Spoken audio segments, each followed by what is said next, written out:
ভারতবাসী ভারতবাসী ভারতবাসী গো ভারতবাসী ভারতবাসী ভারতবাসী গো সম্প্রীতির পতাকা আজি আমরা তুলিব আমরা তুলিব আমরা তুলিব ভারতবাসী ভারতবাসী ভারতবাসী গো ভারতবাসী ভারতবাসী ভারতবাসী গো একদিকে তিন মন্দির আছে থাকবে যে মসজিদ মন্দিরেতে ঘন্টা বাজে শুনবো যে তাকবীর একদিকে তিন মন্দির আছে থাকবে যে মসজিদ মন্দিরেতে ঘন্টা বাজে শুনবো যে তাকবীর মোখানে বারুদ করতে আজি শপথ নেব শপথ নেব শপথ নেব ভারতবাসী ভারতবাসী ভারতবাসী গো ভারতবাসী ভারতবাসী ভারতবাসী গো নারে তাকবীর खैरुल बशर पर लाखों सलाम लाखों दुरूद लाखों सलाम खैरुल बशर पर लाखों सलाम लाखों दुरूद लाखों सलाम सबर शेरा नबीर मकाम सबर शेरा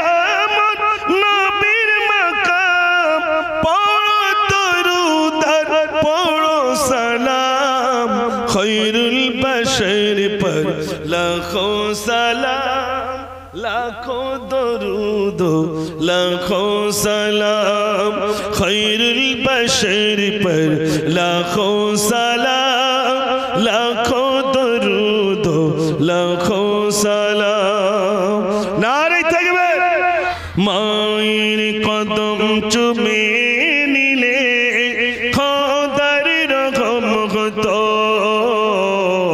मायर कदम चुमे नीले खोदर रगम गतो फूलेर सुबास যতই তাক হবে না মায়ের মতো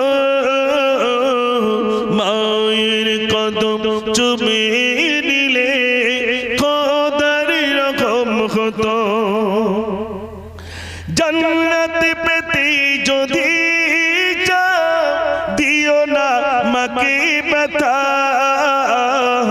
গর্বে দারুণে যন্ত্রণা মায়ের দিলে গাথা কোথায় গেলে পাবো বলো কোথায় গেলে পাবো বলো আমার মায়ের মতো মায়ের কদম চুমে নিলে খোদার রকম হতো নিজম রাতে একা একা ভাবি মায়ের কথা শত আঘাত পেয়ে মা দেয়নি কোনো ব্যথা আমার মায়ের মতো মা আমার মায়ের মতো মা যদি পাওয়া যেত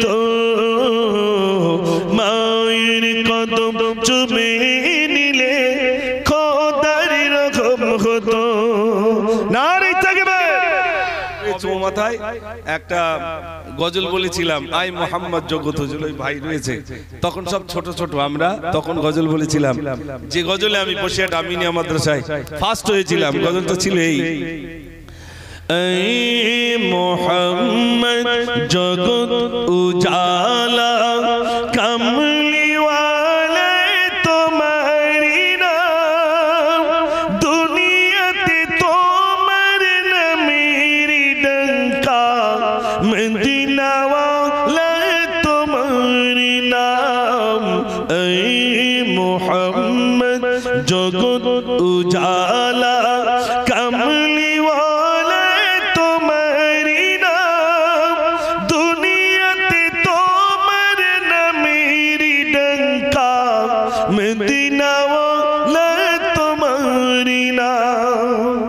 জোরে বলুন না সুবহানাল্লাহ এই গজলটা ছিল আমার জীবনের প্রথম গজল।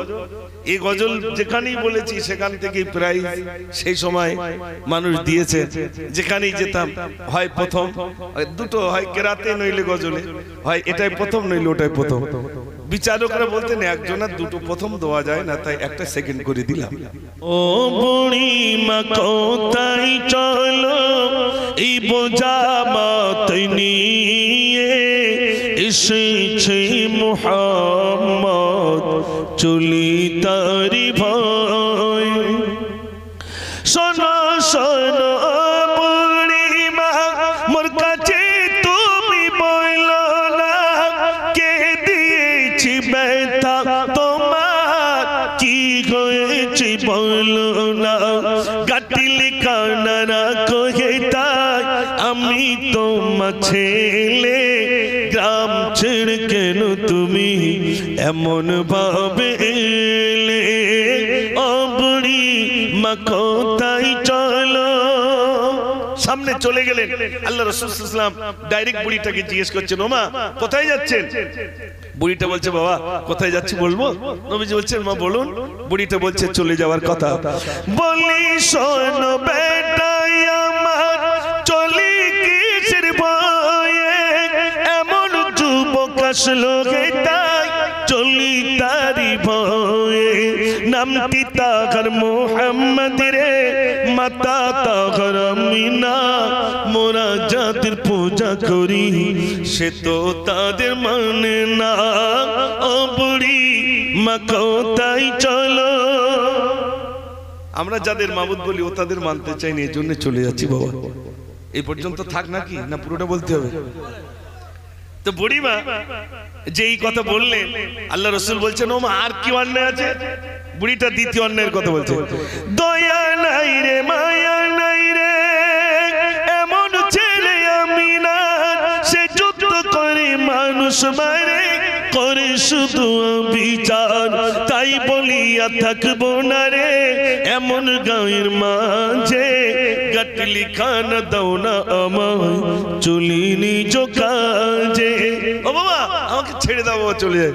নবীজি বলছেন, চলে তো যাবেন মা, বোঝাটা আমাকে দেন, আমি মাথায় করে নিয়ে যাব। একটু জোরে বলুন না সুবহানাল্লাহ। বুড়িটার বোঝা নবীজি মাথায় করে নিয়ে যাচ্ছেন। বুড়িটা দেখি কি বলছে জানেন? শোনো বাবা, মুহাম্মদ তো নাই আসিয়া, বাবা তুমি যদি আসিতে, গ্রাম ছেড়ে না আসিতাম, থাকতাম আমি খুশিতে। এমন মায়া তোমার বাবা, তোমার নাম কি বলো? নবীজি বলছেন, ও বুড়ি মা বলবো আমি, কোথায় যাবে চলো। ও মা, বুড়িটা বলছেন, ও বাবা তুমি না হয়ে যদি মক্কার মুহাম্মদ না হয়ে যদি তুমি হতে, আমি গ্রাম ছেড়ে চলে যেতাম না। বুড়িটা তো জানে না যে এই সেই মুহাম্মদ সাল্লাল্লাহু আলাইহি ওয়াসাল্লাম। বুড়িটা বলেই যাচ্ছেন আর নবীজি মাথায় বোঝা নিয়ে যাচ্ছেন। পিছনে পিছনে বুড়িটা বলছে, ও বাবা নামটা একটু বলো। নবীজি বলছে, মা বলবো চলুন না। আর এমনি স্বাভাবিক মানুষ পাশাপাশি হলে নাম জিজ্ঞেস করে তো আগে। বুড়িটা নাম জিজ্ঞেস করছে। রাসূল বলছেন, মা চলুন না মা। গন্তব্যস্থানে পৌঁছে গেলেন, রাসূল মাথা থেকে বোঝা রাখলেন, চলে যাচ্ছেন। বুড়িটার মনে হলো সেই নামটা তো জিজ্ঞেস করে হলো না। বুড়িটা তখন বলছে, বুড়ি মা বলে, বাবা ছেলে এবার তুমি চলো, যাওয়ার আগে নামটি তুমি আমার সাথে বলো। নবীজি বলেন, ও বুড়ি মা যার ভয়ে তুই চলেছ, আমি তো সেই মুহাম্মদ, কি ভয় তুমি পেয়েছো? একটু জোরে বলুন না সুবহানাল্লাহ। বুড়িটা অবাক, যার বিরুদ্ধে এত কথা বললাম সেই আমার বোঝা বহন করে আনলো। বুড়িটা অবাক হয়ে আল্লাহ রাসূল সাল্লাল্লাহু আলাইহি সাল্লাম তিনি দাঁড়িয়ে রয়েছেন। বুড়িটা এবার সিদ্ধান্ত নিচ্ছেন, শোনো বাবা, এত দয়া তোমার বাবা, আগে যদি জানিতাম, কেন বাবা ঘর হতে গাটলি কানা আনিতাম। ভুল করেছি বাবা ছেলে, ক্ষমা আমায় করে দাও, ইসলাম আমি করব কবুল, কলমা আমায় বলে দাও। জোরে বলুন না সুবহানাল্লাহ। বুড়ি বুড়িটা বললেন, বাবা আমি এত সুন্দর চরিত্র আমি জীবনে দেখিনি বাবা, আজ তোমার হাতে হাত দিয়ে ইসলামের কলমা পড়ে মুসলমান হয়ে গেলাম। এ ছিল আমার গজল। যাই হোক, সংক্ষেপ করলাম। আল্লাহ যদি আবার কোনোদিন আনে, সেদিনে সাইদ হুজুরির নামে ইনশাল্লাহ আমি লিখছি, দোয়া করেন।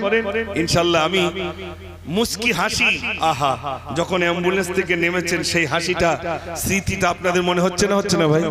তারপরে যখন তিনি ইন্তেকাল করেছেন, গোসলের পরে যেন তিনি হাসি মুখে আমাদের থেকে বিদায় হয়েছেন, আর সারা পৃথিবীর মানুষকে কাঁদিয়ে চলে গেলেন। তিনি হাসছেন আর আমরা কাঁদছি। তিনি কবি নজরুল ইসলামের এই কথা বলতেন, এমন জীবন করিবে গঠন, মরিবে মরিবে হাসিবে তুমি, কাঁদিবে ভুবন। মরিবে হাসিবে তুমি, মরিয়ে তিনি হাসছেন, আর কাঁদিবে ভুবন। তিনি বারে বারে এই কবিতাটা, কবি নজরুল ইসলামের এই কবিতাটা তিনি গাইতেন। এটাও যেন আল্লাহ পাক আমাদের নসিবে জুটিয়ে দেন, তেমন জীবন আল্লাহ যেন আমাদের গঠন করার তৌফিক আমাদের নসিবে কবুল করেন। সবাই বলুন আমিন। দেখি মদিনার অলি গলি, কোথায় পাবো নবীর কদম ধুলি।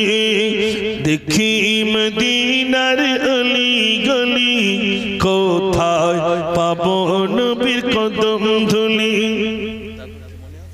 আচ্ছা মনে নেই কবেকার গজল? 5 কিলো গোশ, মাশাআল্লাহ। আচ্ছা এই গোশটা বাংলাদেশের দাম কত জানো? তুমি তো 5 কেজি দিচ্ছ, বাংলাদেশে 1000 টাকার উপরে কেজি।